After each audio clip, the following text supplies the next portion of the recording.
Hi friends, आप सभी कैसे हैं। उम्मीद करती हूँ आप लोग अच्छे होंगे दोस्तों और अपनी पढ़ाई अच्छे से कर रहे होंगे। हम पढ़ रहे थे ध्रुव स्वामिनी नाटक दोस्तों। ये प्रसाद का तीसरा नाटक है। प्रसाद के कुल 3 नाटक लगे हुए हैं, स्कंदगुप्त, चंद्रगुप्त और ध्रुव स्वामिनी। आज ये प्रसाद का तीसरा नाटक हम पढ़ रहे हैं, जिसका एक पार्ट पहले आ चुका है दोस्तों।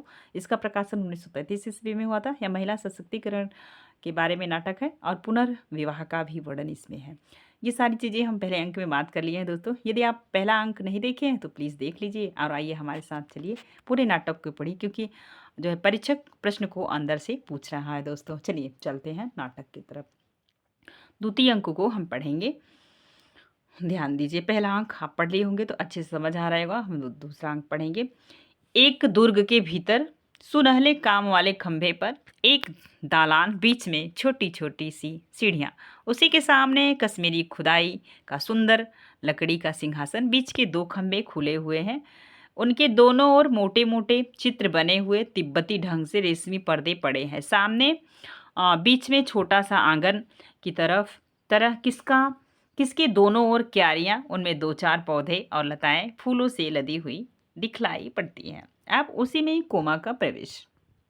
ठीक है दोस्तों, देखिए कोमा धीरे धीरे पौधों को देखती हुई प्रवेश करके, इन्हें सींचना पड़ता है, नहीं तो इनकी रुखाई और मलिनता सौंदर्य पर आवरण डाल देती। देखकर आज तो इसके पत्ते धुले हुए भी नहीं हैं, इसमें फूल जैसी मुकुलित होकर ही रह गए हैं। खिलखिलाकर हंसने का मानो इन्हें बल नहीं। सोचकर ठीक इधर कई दिनों में महाराज अपने युद्ध विग्रह में लगे हुए हैं और मैं भी यहाँ नहीं आई तो फिर इनकी चिंता कौन करता।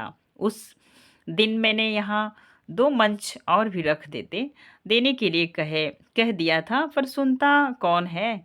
सब जैसे रक्त के प्यासे, प्राण लेने और देने में पागल। वसंत का उदास और असल पवन आता है चला जाता है, कोई उस पर स्पर्श से परिचित नहीं।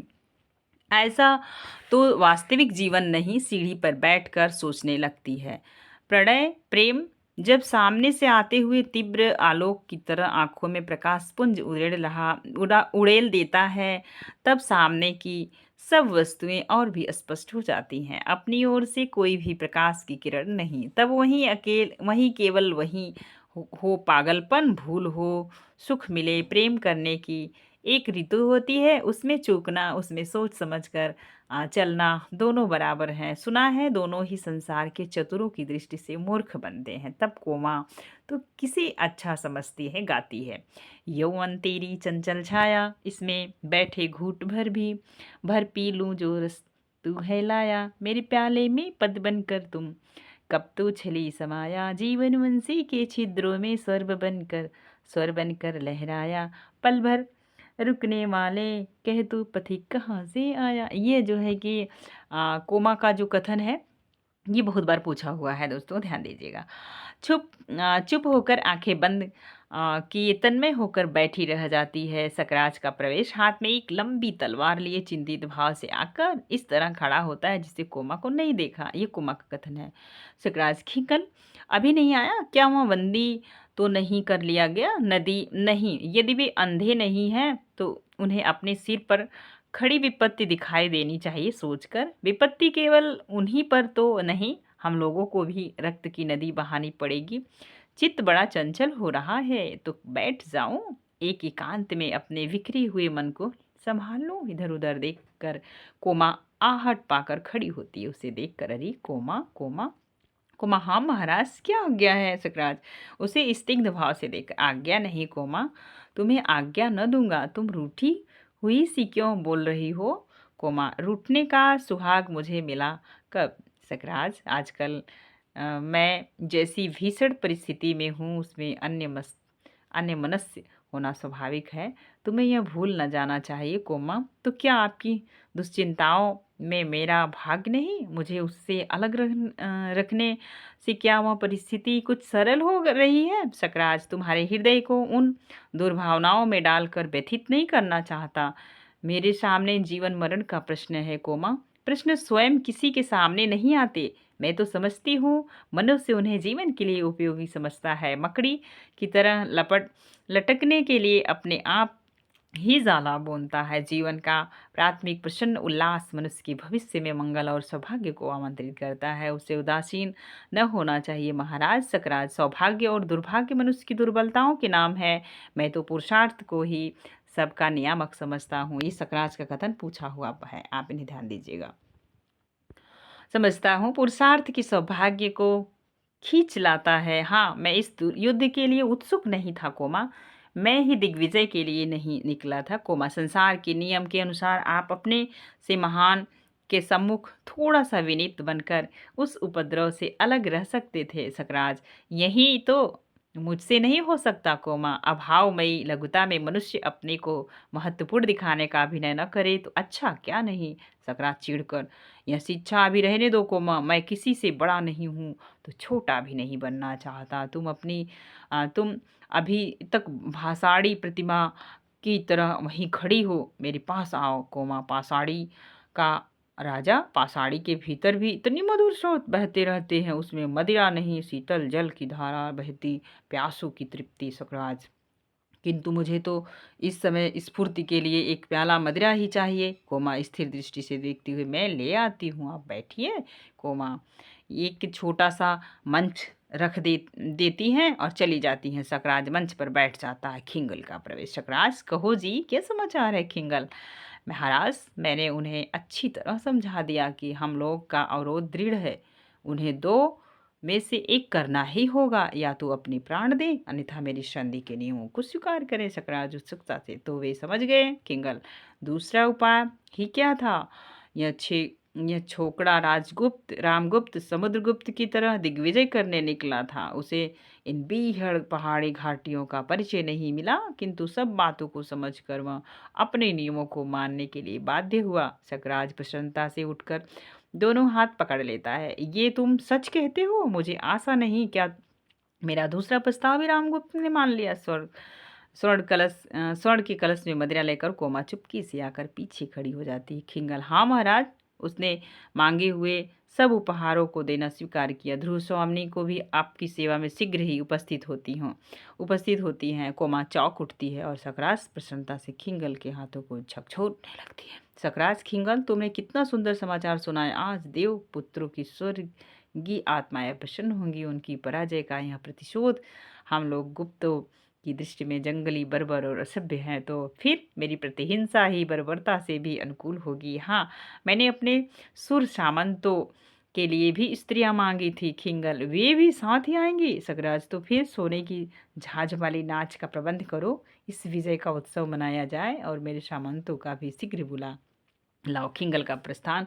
सकराज अपनी प्रसन्नता में उद्विग्न सा इधर उधर टहलने लगता है और कोमा अपना कलश लिए हुए धीरे धीरे सिंहासन के पास जाकर खड़ी हो जाती है। चार सामंतों का प्रवेश। दूसरी ओर से नर्तकियों का दल आता है। सकराज उनकी ओर ही देखता हुआ सिंहासन पर बैठ जाता है। सामंत लोग उसके पैरों के नीचे सीढ़ियों पर बैठते हैं। नर्तकियां नाचते हुए गाती हैं। ये गान सुनिए। अस्ता अस्तांचल पर युवती संध्या की खुली अलग घुंघराली है। लो मानिक मदिरा की धारा अब बहने लगी निराली है। भरीली पहाड़ियों ने अपनी झोली की रत्नमणि प्याली झुक चली चुमने पल्लरियों से लिपटी तरु की डाली। यह लगा पिघलने माननियों का हृदय मृदु प्रणय रोष भरा। वे हंसती हुई दुलार भरी मधुलहर उठाने वाली हैं। भरने निकले हैं प्यार भरे जोड़े कुंजों की झुरमुट से। इस मधुर अंधेरी में अब तक क्या इनकी प्याली खाली है। भर उठी प्यालियों सुमनों ने सौरभ मकरंद मिलाया है। कामनियों ने अनुराग भरे अधरों से उन्हें लगा ली है। मधुता वसुधा मदमाती हुई उधर आकाश लगा देखो झुकने। सब झूम रहे अपने सुख में, तूने क्यों बाधा डाली है। नर्तकियां जाने लगती हैं। एक सामान श्रीमान, इतनी बड़ी विजय के अवसर पर इस सूखे उत्सव से संतोष नहीं होता, जबकि कलश सामने भरा हुआ रखा है। सकराज, ठीक है, इन लोगों को केवल कहकर ही नहीं प्यालियां भरकर भी देनी चाहिए। सब पीते हैं। नर्तकियां एक एक कर सानुरोध पान कराती हैं। दूसरा सामंत, श्रीमान जी, आज्ञा मानने के अतिरिक्त दूसरी गति नहीं। उन्होंने समझ से काम लिया, नहीं तो हम लोगों को इस रात की कालिमा में रक्त की लाली मिलानी पड़ती। तीसरा सामंत, क्यों बक बक करती हो? चुपचाप इस बिना परिश्रम की विजय का आनंद लो। लड़ना पड़ता तो सारी हिकड़ी भूल जाती। दूसरा सामंत क्रोध से लड़खड़ाता हुआ उठता है, हमसे? तीसरा सामंत, हाँ जी तुमसे। दूसरा सामंत, तो फिर आओ तुम्ही से निपट लें। सब परस्पर लड़ने की चेष्टा कर रहे हैं। सकराज खिंगल को संकेत करता है, वहाँ उन लोगों को बाहर लेवा जाता है। तुर्यनाद, सकराज रात्रि के आगमन की सूचना हो गई। दुर्ग का द्वार अब शीघ्र ही बंद होगा। अब तो हृदय अधीर हो रहा है। खिंगल, खिंगल का पुनः प्रवेश। खिंगल, दुर्ग तोरण में शिविकाएं आ गई हैं। सकराज गर्व से, अब तब विलंब क्यों? उन्हें अभी ले आओ। खिंगल सविनय, किंतु रानी की एक प्रार्थना है। सकराज, क्या? खिंगल, वह पहले केवल श्रीमान से ही सीधे भेंट करना चाहती, उनकी मर्यादा। सकराज ठठाकर हंसते हुए, क्या कहा मर्यादा? भाग्य ने झुकने के लिए जिन्हें विवश कर दिया, उन लोगों के मन में मर्यादा का ध्यान और भी अधिक रहता है। यह उनकी दयनीय दशा। सिंगल, वह श्रीमान की रानी होने के लिए आ रही हैं। सकराज हंसकर, अच्छा तुम मध्यस्थ हो ना? तुम्हारी बात मानकर मैं उससे एकांत में ही भेंट करूंगा। जाओ। खिंगल का प्रवेश। कोमा, महाराजा, महाराज, मुझे क्या आज्ञा है? कोमा, सकराज चौंक कर, अरे तुम अभी यहीं खड़ी हो? जैसे मैं तो जैसे भूल ही गया था। हृदय चंचल हो गया। मेरी समीप आओ कोमा। कोमा, नई रानी के आगमन की प्रसन्नता से। सकराज संभल कर, नई रानी का आना क्या तुम्हें अच्छा नहीं लग रहा? कोमा निर्विकार भाव से, संसार में बहुत सी बातें बिना अच्छी हुए भी अच्छी लगती हैं और बहुत सी अच्छी बातें बुरी मालूम पड़ती हैं। सकराज झुझलाकर, तुम तो आश्चर्य मिहिरदेव की तरह दार्शनिकों की सी बातें कर रही हो। कोमा, वे मेरे पिता तुल्य हैं, उन्हीं की शिक्षा में मैं पली हूँ। हाँ ठीक है, जो बातें राजा को अच्छी लगे वे ही मुझे भी रुचनी ही चाहिए। सकराज अव्यवस्थित होकर, अच्छा तुम इतनी अनुभूतिमयी हो, यह मैं आज जान सका। कोमा, राजा, तुम्हारी स्नेह सूचनाओं की सहज प्रसन्नता और मधुर आलापों ने जिस दिन मन के नीरस और नीरव शून्य में संगीत की, वसंत की और मकरंद की सृष्टि की थी, उसी दिन से मैं अनुभूति में बन गई हूँ। क्या वह मेरा भ्रम था? कह दो कि वह तेरी भूल थी। उत्तेजित कोमा सिर उठाकर राजा से आंख मिलाती है। सकराज संकोच से, नहीं कोमा, वह भ्रम नहीं था, मैं सचमुच तुम्हें प्यार करता हूँ। कोमा, उसी तरह तब भी यह बात? सकराज सशंक होकर, कौन सी बात कोमा? वही जो आज होने जा रही है मेरे राजा।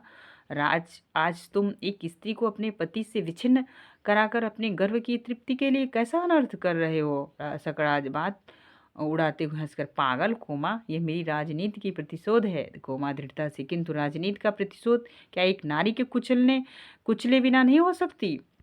सकराज, जो विषय न समझ में आवे उस पर विवाद न करो। कोमा खिन्न होकर, मैं क्यों न करूं? ठहर कर, किंतु नहीं, मुझे विवाद करने का अधिकार नहीं।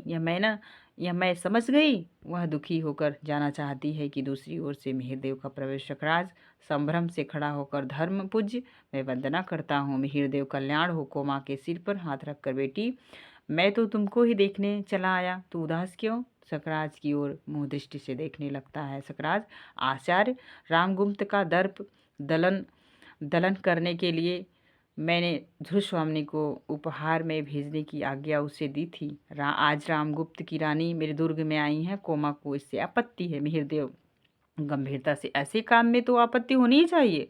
राजा स्त्री का सम्मान नष्ट करके तुम जो भयानक अपराध करोगे उसका फल क्या अच्छा होगा? और भी यह अपनी भावी पत्नी के प्रति तुम्हारा अत्याचार होगा। सकराज क्षोभ से, भावी पत्नी? मिहिरदेव, अरे क्या तुम इस क्षणिक सफलता से प्रमत्त हो जाओगे?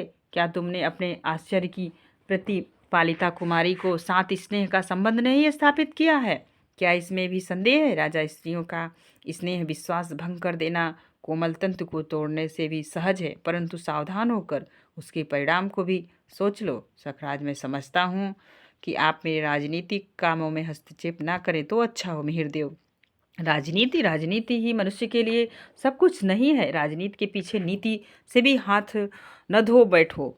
जिसका विश्व मानव के साथ व्यापक संबंध है। राजनीति की साधारण छलनाओं से सफलता प्राप्त करके क्षण भर के लिए तुम अपने को चतुर समझने की भूल कर सकते हो, परंतु इस भीषण संसार में एक प्रेम करने वाला हृदय को खो देना सबसे बड़ी हानि है सकराज। दो प्यार करने वाले हृदयों के बीच में स्वर्गीय ज्योति का निवास है सकराज। बस बहुत हो चुका, आपके महत्व की भी कोई सीमा होगी।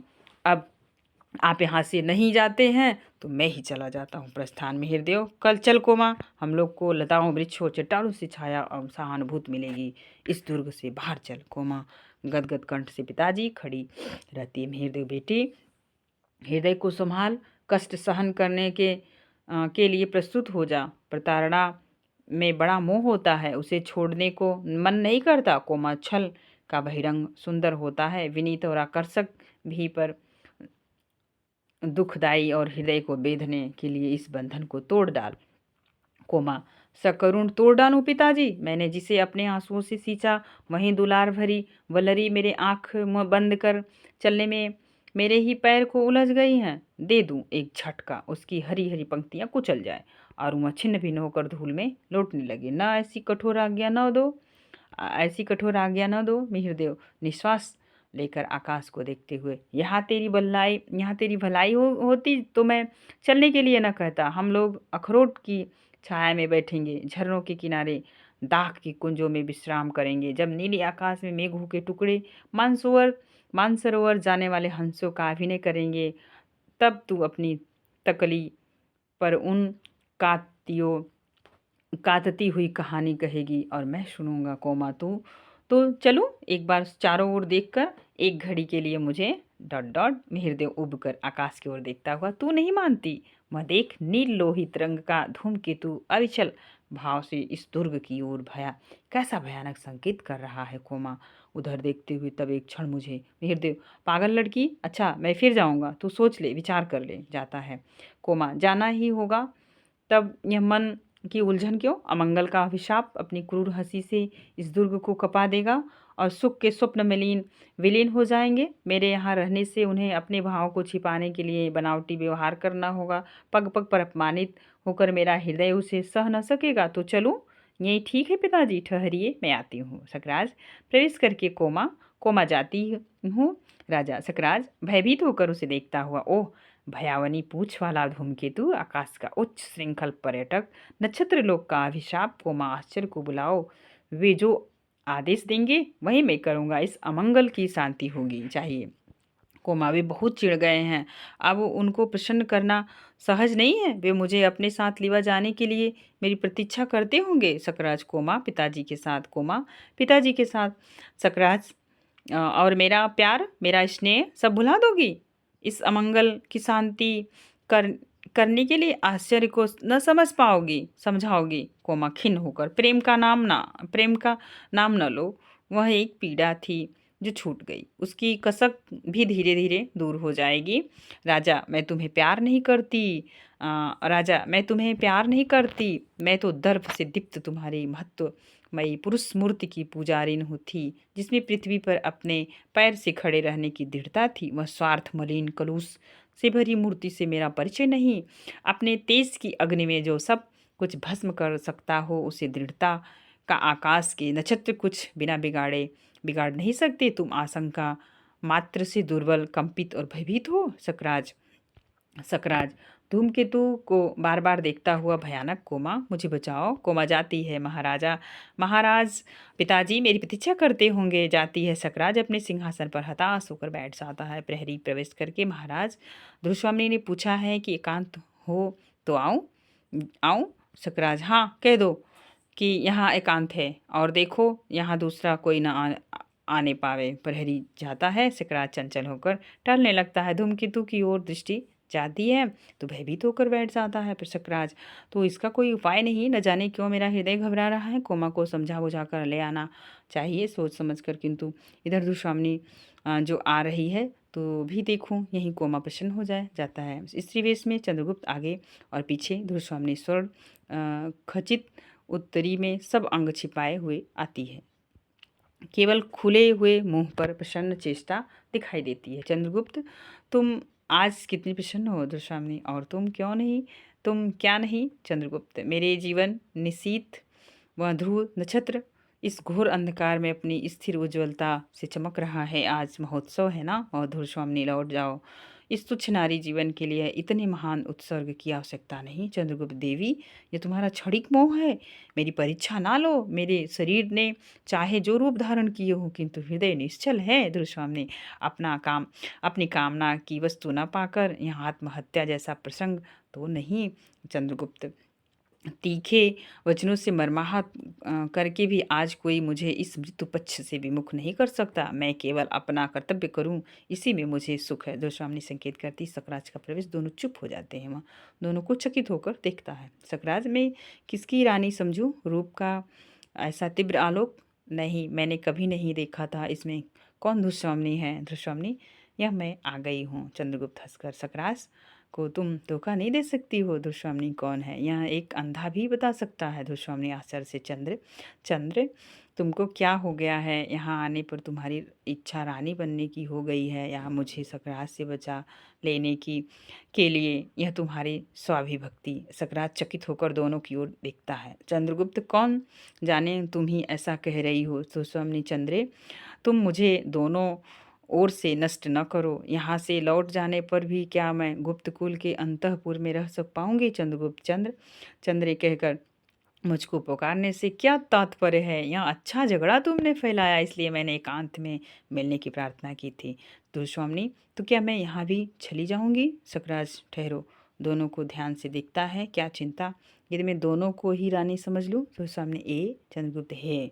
सकराज, क्यों, इसमें क्या बुरी बात है? चंद्रगुप्त, जी नहीं, यह नहीं हो सकता। दुस्वामिनी, कौन है? पहले इसका निर्णय होना चाहिए। दुस्वामिनी क्रोध से, चंद्रे, मेरे भाग्य के आकाश में धूमकेतु सी अपनी गति बंद करो। सकराज धूमकेतु की ओर देखकर भयभीत सा, ओह भयानक, व्यग्र भाव से टहलने लगता है। चंद्रगुप्त सकराज की पीठ पर हाथ रखकर, सुनिए। चंद्रगुप्त, ध्रुवस्वामिनी, चंद्रगुप्त, इस धमकी से कोई लाभ नहीं। ध्रुवस्वामिनी, तो फिर मेरा और तुम्हारा जीवन मरण साथ ही होगा। चंद्रगुप्त, तो डरता कौन है? दोनों ही शीघ्र कटार निकाल लेते हैं। सकराज घबरा कर, हैं, यहाँ क्या, तुम लोग क्या कर रहे हो? ठहरो। आचार्य ने ठीक कहा है, आज शुभ मुहूर्त नहीं। मैं कल विश्वसनीय व्यक्ति को बुलाकर इसका निश्चय कर लूँगा। आज तुम लोग विश्राम करो। ध्रुवस्वामिनी, नहीं, इसका निश्चय तो आज ही करना होगा, आज ही होगा। सकराज बीच में खड़ा होकर, मैं कहता हूँ ना। चंद्रगुप्त, वाह रे कहने वाले। ध्रुवस्वामिनी मानो चंद्रगुप्त के आक्रमण से भयभीत होकर पीछे हटती है और तुर्यनाद करती हुई सकराज आश्चर्य से उसे सुनता हुआ सहसा धूम धूम कर चंद्रगुप्त का हाथ पकड़ लेता है। ध्रुवस्वामिनी झटके से चंद्रगुप्त का उत्तरी खींच लेती है और चंद्रगुप्त हाथ छुड़ाकर सकराज को घेर लेता है। सकराज चकित, यह तुम कौन प्रवंचक? चंद्रगुप्त, मैं हूँ चंद्रगुप्त, तुम्हारा काल। मैं अकेला आया हूँ तुम्हारी वीरता की परीक्षा लेने। सावधान। सकराज भी कटाश निकाल युद्ध के लिए अग्रसर होता है। युद्ध और सकराज की मृत्यु। बाहर दुर्ग में कोलाहल। ध्रुवस्वामिनी की जय का हल्ला मचाते हुए रक्तारक्त कलेवर सामंत कुमारों का प्रवेश। ध्रुवस्वामिनी और चंद्रगुप्त को घेर कर समयवत सुर से ध्रुवस्वामिनी की जय। ये दोस्तों दूसरा अंक समाप्त होता है। फिर मिलेंगे नेक्स्ट तीसरे अंक में दोस्तों। और आज के लिए बस इतना ही। वीडियो व्याख्यान पसंद आएगा तो प्लीज़ एक लाइक, एक प्यारा सा कमेंट कीजिएगा। और परिवार, इस छोटे से रिद्धिका हिंदी एकेडमी को आगे बढ़ाने में आपके सहयोग की मैं सहृदय आभारी रहूँगी। आज के लिए बस इतना ही दोस्तों। धन्यवाद। Thank you so much.